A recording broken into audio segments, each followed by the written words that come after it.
और यहाँ पर आज ज्योति और प्रवीण का मामला पहुंचा था और अजय भाई भी यहाँ पर पहुंचे थे।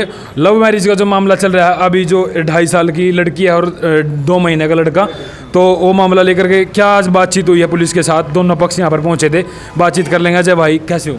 बढ़िया भाई। एनडीए हरियाणा चैनल के जितने भी दर्शक हैं भाई, सबसे पहले तो हाथ जोड़ के सब ने राम राम। और जो मामला था भाई, आज यहाँ थाना में पहुँचा था कि जो दोनों पक्ष है, यानी कि लड़का और लड़की प्रवीण और ज्योति, दोनों को आमने सामने बैठाया जाएगा। फिलहाल काउंसलिंग के लिए दोनों को सोनीपत भेज दिया गया है। जी भाई साहब। अच्छा, क्या प्रक्रिया रही भाई आज? मतलब ये नु कह रहा है कि भाई सट्टा खेल लिया करे थे, नशे कराया करता, जमीन भी बेच दी, इसमें क्या मामला समझ में आया? अच्छा भाई, कई बात क्या होता है, जब हमें मान ली कई मामले हैं, कई कवरेज करते हैं जो लव मैरिज के जो मामले हैं, यानी कि लड़का लड़की जब शादी करते हैं उस टाइम पर एक वायदा किया जाता है एक दूसरे के प्रति। यानी कि जिस टाइम पर जब लड़का लड़की को झूठे वायदे यदि कर देता है और फिर बाद में यदि कुछ और मिलता है, तो कहीं ना कहीं संभावनाएं होती हैं कि वो लव मैरिज टूटती है। लेकिन प्रवीण कह रहा है कि मैंने किसी भी प्रकार का कोई झूठा वायदा नहीं किया है। उस तरफ से वो बार बार जो परिवार है, प्रवीण का जो माता पिता हैं, वो कह रहे हैं कि हमारी बहू के अंदर भी कोई कमी नहीं है किसी भी प्रकार की। वो कमी नहीं कह रहे, वो कह रहे हैं कि बहकाई में आ रही है। इस प्रकार की जो बातचीत है वो बार बार कहा जा रहा है। लेकिन लड़की पक्ष की तरफ से कहा जा रहा है कि प्रवीण जो सट्टा खेलता था, और प्रवीण से जब पूछा जाता है कि आप सट्टा खेलते, तो कहता था कि वो शादी से पहले की बातचीत थी, मैं भी सट्टा नहीं खेलता हूँ। तो अलग अलग जो बातचीत है भाई, देखो नशा जहाँ होता है ना, नशा एक बर्बादी का कारण होता है। नशे की वजह से बड़े बड़े जो परिवार है, बड़े बड़े जो घर हैं, वो टूटते आपने भी देखे हैं एंडी भाई, हमने भी देखे हैं। तो न एक जो रीज़न, एक तो नशा है, दूसरी जो बातचीत है भाई इनका पर्सनल मामला है, आपस में ये एक दूसरे के ऊपर आरोप प्रत्यारोप लगाने लग रहे हैं। लेकिन मैं तो एक बात कहता हूँ भाई, घर यदि बसाना हुआ है तो छोटी मोटी जो बात है वो बुलानी पड़ा करे, गिले शिकवे दूर करने पड़ा करे। लेकिन देखो लव मैरिज के नेगेटिव क्यों होती है, नेगेटिव रिजल्ट पता है, उसके पीछे एक रीज़न होता है भाई। लड़का लड़की अपनी मर्जी से शादी करते हैं, यदि वो परिवार को साथ लेकर के लव मैरिज के अरेंज में बदल देते हैं, तो परिवार के 5-10 व्यक्ति आपके दुख सुख में साथ खड़े होते हैं। यदि आप अकेले अकेले लव मैरिज करते हैं, लड़का लड़की अकेले अकेले लव मैरिज कर लेता है, तो लड़का लड़की के दुख सुख में यदि अपने माता पिता को शादी में शामिल नहीं करते उस टाइम पर, तो दुख के कारण दुख में भी लड़का लड़की केवल उस टाइम पर अकेलापन ही महसूस करते हैं। और जब उनको कोई समझाने वाला या उनके बीच से कंप्रोमाइज़ या समझौता कराने वाला कोई नहीं होगा, कोई उनका रिश्तेदार या फिर बिचौलिया, तो फिर जो रिश्ता है उस रिश्ते में दरार और फिर वो रिश्ता टूटने की कगार पर आ जाता है। बिल्कुल भाई। अजय भाई, आपने भी लव मैरिज करी थी, इस लव मैरिज में इसमें क्या फ़र्क है? क्योंकि कितना भाई, प्रेम विवाह करना कोई गुनाह नहीं है। मेरी जो लव मैरिज थी वो अरेंज मैरिज में बदल गई थी, आपने पता भी है। मेरी लव मैरिज सिर्फ एक प्रेम विवाह है, लेकिन मेरी लव मैरिज अरेंज मैरिज है। परिवार की अनुमति थी, उसके घर वाले भी शामिल थे और मेरे घर वाले भी शादी में शामिल थे।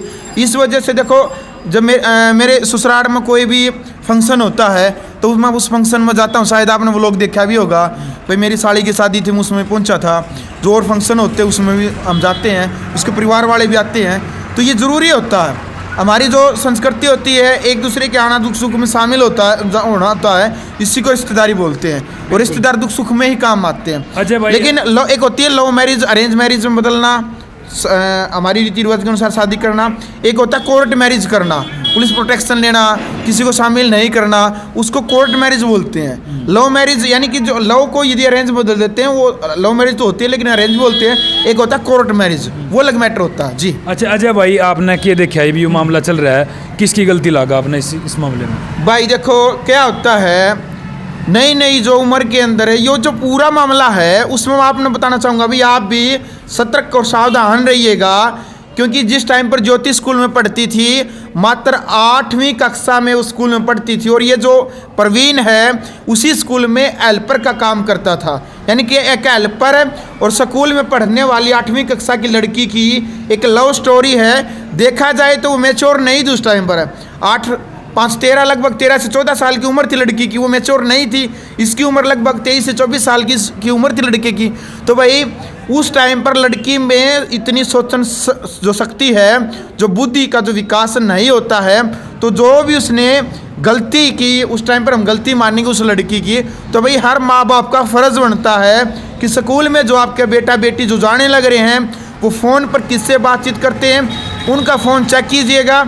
आपके बेटा बेटी के फ़ोन में यदि लॉक है, कोई पैटर्न है या आप उनके अंगूठे से फ़ोन खुलता है तो हटा दीजिएगा। हर माँ बाप को फ़र्ज है अपने बेटा बेटी का फ़ोन चेक करें। यदि कोई बेटा बेटी ये कह रहा है कि हमारा तो कोई पर्सनल है, हम नहीं दिखाएंगे, तो भाई थप्पड़ चट्टू जो भी लगाना आप लगाइएगा, लेकिन अपने बेटा बेटी को यदि आपने वक्त से पहले नहीं संभाला तो ये परिणाम जो आज प्रवीण और ज्योति की लव स्टोरी में है, ये परिणाम किसी भी लड़का लड़की के साथ हो सकता है। ये बाद में केवल पश्चाताप ही रहता है, उसके बाद कुछ नहीं रहता। हर माँ बाप को अपना बेटा बेटी के ऊपर ध्यान जरूर रखना चाहिए। बिल्कुल भाई, अभी जो है 2 महीने का लड़का है और 2.5 साल की लड़की है, मतलब उन्हें भुगतना पड़ रहा है यू खामियां। हाँ देखो, मेन बात क्या है, वीडियो सोशल मीडिया और मीडिया के ऊपर लाखों करोड़ों व्यक्तियों तक पहुंची है, क्योंकि 1 से 1.5 महीने का जो बच्चा उसको छोड़ करके वो माँ चली जाती है।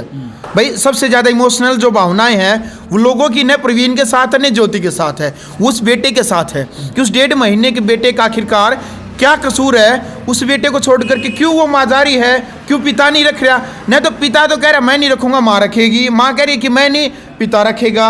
हालांकि सबसे ज़्यादा ज़रूरत जो बेटा बेटी को होती है माँ की होती है, क्योंकि माता निर्माता होती है। माँ बच्चे का पालन पोषण कर लेती है, माँ के दूध की बच्चे को फिलहाल ज़रूरत है।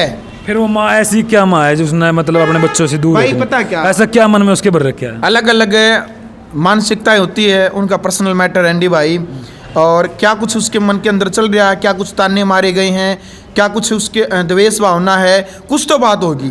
जो कुछ बातें हैं, जो मीडिया क्या होता है, मीडिया केवल उन्हीं बातों को दिखाता जो उनके सामने होती है। जो छुपी हुई बातें हैं उनको मीडिया कैसे निकालेगा? जो उनके मन के अंदर जो राज छिपे हैं, न खुल करके प्रवीण बता रहा है, न खुल करके ज्योति है, वो मीडिया के सामने से आने से मना कर रही है। ज्योति का परिवार है वो भी मना कर रहा है। जब तक हम दूसरा पक्ष की बात नहीं सुनेंगे तब तक हमें नहीं पता चलेगा। तो केवल अकेला मीडिया के सामने आने से मना कर रहा है वो। केवल प्रवीण का जो पक्ष है वो सामने आ रहा है, वो इनडायरेक्ट तौर पे जो ज्योति का पक्ष है वो मना कर रहा है कि हम ना मीडिया के सामने नहीं आएंगे। जी अच्छा भाई, अभी जैसे ये मामला चल रहा है तो कोर्ट में मामला चला गया है यू जी, और उनका भी कोर्ट दियो, क्या मानते हैं अब क्या होने वाला कोर्ट में? और ये भी कह रहे हैं कि भाई अगर ज्योति में कोई कमी नहीं है, मतलब इनका परिवार जो प्रवीण का परिवार है, ज्योति में कोई कमी नहीं है, फिर भी ये बात मान रहे हैं, तो कमी कहाँ है? देखो भाई, कोर्ट के जो फैसले हैं उनमें टाइम लग जाता है, लेकिन हम तो एक बात का इंसानियत और मानवता के नाते भाई देखो, जो गलती होगी आप दोनों से तो कोई नहीं, उन्हें बुलाकर ना अपने एक नए तरीके से ज़िंदगी शुरू कर देनी चाहिए। और प्रवीण ने भी भाई जो शराब है वो छोड़ देनी चाहिए। कह रहे अभी मैं 1-2 बार कभी शराब पी लेता हूँ। भाई शराब भी विनाश का कारण होती है। शराब के पी करके फिर वो पिटाई करता है ज्योति की, या फिर कोई ना कोई तो बातचीत को मामला ज़रूर होगा। लेकिन इन दोनों ने सामाजिक दायरे में रह करके अब देखो, उल्लंघन तो इन्होंने स्टार्टिंग में ही कर दिया, जब बगैर घर वालों की अनुमति के ये कोर्ट में जाकर के शादी कर लेते हैं, उल्लंघन तो वहीं हो गया। एक जो सामाजिक परंपरा है, एक लक्ष्मण जो रेखा थी हमारे समाज की, उसका उल्लंघन तो कर चुके हैं वहीं पर। लेकिन अभी भी यदि इन्होंने गृहस्थाश्रम अच्छे से जीना है तो एक दूसरे की गलतियों को बुला करके तब इन्होंने एक दूसरे के साथ रहना चाहिए, एक दूसरे से माफ़ी मांग लेनी चाहिए कि मैं ऐसा नहीं करूँगा, और एक दूसरे के ऊपर जो आरोप है वो एक दूसरे के ऊपर नहीं लगाने चाहिए। बिल्कुल भाई। अजय भाई, लास्ट में एक सवाल है, क्योंकि अभी ट्रेंड बन चुका है लव मैरिज का, तो आने वाले भविष्य में इसका क्या रिजल्ट रहने वाला, जो इतने सारे लोग लव मैरिज कर रहे हैं? भाई देखो, मैं तो एक बात कहूँ हमेशा, पहले भी एक बात कहा करता, लड़की ने खास तौर पे ये देखना चाहिए कि लड़का उसको गुमराह तो नहीं कर रहा है, उसको झूठ तो नहीं बोल रहा है, मतलब हाथी के दांत खाने के कुछ है, दिखाने के कुछ है, ये तो नहीं कर रहा है। क्योंकि जो दोस्ती होती है ना, इमोशनल हो है, उस टाइम पर प्यार में लड़का लड़की ने वो एक दोनों ही दिखते हैं। आगे आने वाले जो भविष्य है या समाज का जो दायरा है, दुख सुख है, गरीबी अमीरी जो भी है, उनको कुछ नहीं दिखता। लड़का न लड़की और लड़की न लड़का, ये एक दूसरे ने आपस में एक दूसरे के वहीं दिखे जाएंगे दिन रात, उनके भावना में भी, उनके सपना में भी। लेकिन भाई शादी के 1-2 महीने बाद या साल बाद आपने पता चलता है, सुनी भी होगी आपने, कहा भाई शादी का लड्डू खावे वो भी पछतावा है, ना खावे वो भी पछतावा है। लेकिन झूठ के यदि कोई पुलबंद है, कोई लड़का लड़की ने दिन एक बाहर की और काल्पनिक दुनिया दिखावा है कि मैं आपके लिए ये कर दूंगा वो कर दूंगा, मतलब अपने आप को या तो अमीर दिखाता है। जब बाद में लड़की आती है 2-4 महीने तो एडजस्ट करता है, लेकिन बाद में जब असल सच्चाई का पता चलता है तो कुछ नहीं मिलता। तो भाई झूठ मत बोलो, जो भी सच्चाई है, लड़का लड़की एक दूसरे ने यदि पसंद करे हैं तो शादी आप अपने माता पिता को बताइएगा, उनकी अनुमति से शादी कीजिएगा। भाई अपने गांव ने, अपना गोत्र ने, अपनी रिश्तेदारी ने, अपना गुआंढ ने छोड़ के न कहीं शादी कर ले। आप आपके विचार मिलते हैं बाकी गांव ने गुआने नर गोत्र ने जरूर छोड़ दियो। बिल्कुल बिल्कुल। अजय भाई ये कह रहे हैं कि अजय उसने प्रवीण ने कभी भी ये नहीं कहा कि मैं मतलब सट्टा खेला करता नशा करा करता, ये चीज़ें कभी बताई नहीं मीडिया के सामने। अब वो जो है बात निकल के आई है, तो गलती है उसकी कहीं ना कहीं। देखो पहले भी वो एक बात तो कहा करता प्रवीण ने, कुछ बातें हैं जो मीडिया के सामने नहीं लाना चाहता मैं। चोरी की बात थी, सट्टा की बात थी, देखो वो कुछ बातें होती हैं पर्सनल। हाँ उसकी बात भी लेके आया हो, उसकी बात भी लेके आया। चलो भाई कुछ पर्सनल मैटर होता है एनडी भाई, और उनकी पर्सनल लाइफ है, कई बार न बताएं, लेकिन हम तो चाहते हैं कि मामला सुलझना चाहिए। बिल्कुल भाई, लगातार इस तरह से अपडेट मिलती रहेगी। और अजय भाई ने ये मुद्दा दिखाया था भाई, और ये आपको जो लगातार अपडेट मिलती रहेगी। अभी आगे क्या होगा, फिलहाल थाना खरखोदा से हम ये तस्वीरें दिखा रहे हैं। तब नेक्स्ट वीडियो मिलते हैं, नमस्कार। ठीक बोले यार भाई, एक नंबर का भाई साहब तोड़